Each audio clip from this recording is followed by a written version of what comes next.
I'm Igor Krupnik. I'm cultural anthropologist working at the Smithsonian Institution in Washington, D.C. I'm a member of the Joint Committee for International Polar Year, representing there social scientists, if I may say people of the North or of the polar regions, and their interests in the IPY program and on the Joint Committee meetings.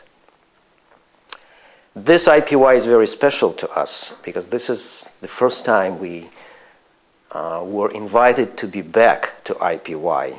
I mean social sciences, social scientists and people of the North after the first IPY of 1881-83.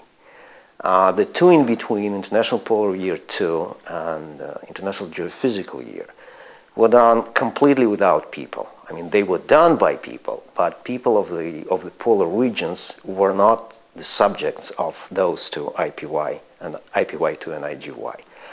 So when this IPY was in its first planning stage back in the early 2002 or 3, there was a movement to include people, to add people to the agenda of the International Polar Year.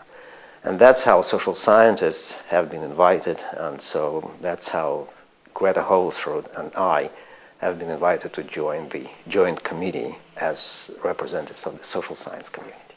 Though when this was done, and when a special theme was added to this IPY program, and that's issues related to human health, to community well-being, to human cultures, and that's written as a special theme for IPY, which has never been on any previous IPYs.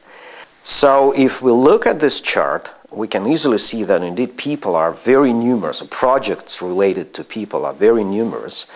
They are primarily Arctic. We have some that are both Arctic and Antarctic.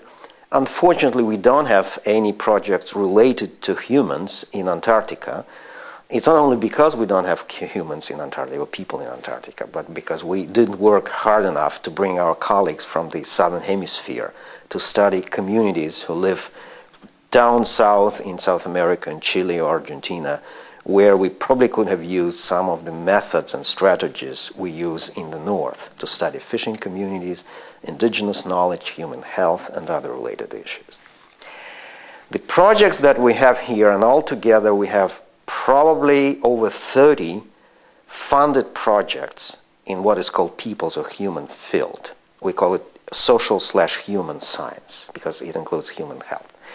The projects that we have, they're all international. They are funded and supported by several nations, and they mostly include researchers and indigenous communities from across the polar region.